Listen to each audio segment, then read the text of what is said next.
First time niyo ba magluto together? Yes. As in, kahit dati. Yes, di kami nagluto together. Really? Wala, alam mo naman ako kasi wala akong maalala. Ako din, actually.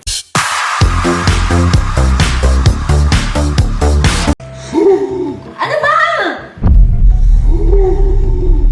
Ano ba? Ano? I thought I cut myself. Chris! Chris!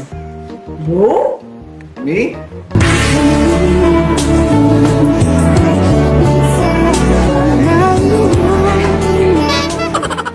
First time niyo ba magluto together?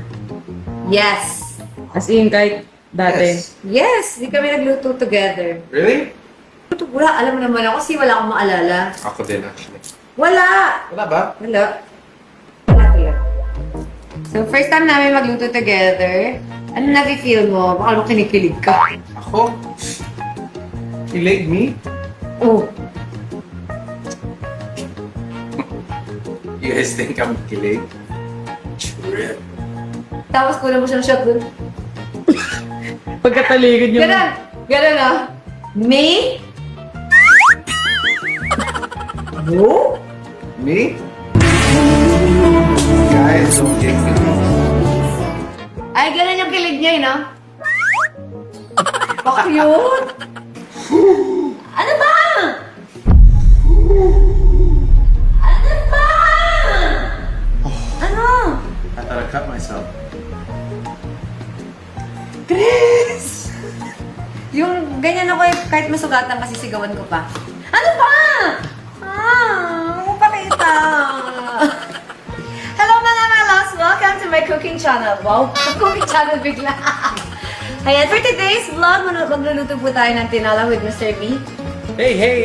Kaso parang lalo tayong tumatagal. Mr. B, anong balita? Ha? Nahihirapan. Parang kailangan natin bumiling kutsilyo. Yes. Ano gusto mo? Gusto mo spag? Ay, smeg!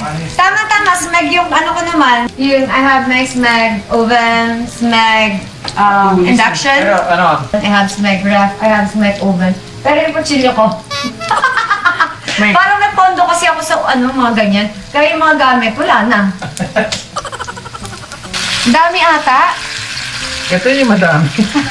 Chris, kasya pa dito? Ano ba yan? Wow, ang dami nga. Oh, bakit? Hinahawakan mo ko. Para bush. Hindi yung talsik. Pag natalsikan, unahan mo ako. Ready? Ah! Oh, yun! Okra! The best! Kasi ano yun niya, baby, Hindi ko malabas yung chef skills ko dito kasi hindi nagka-cut yung ano, yung knife. We'll get a new knife set. We'll get a new knife set. Since totoo na salad master ka, dapat yung mga utensils mo ganito stainless. Okay, bili na lang.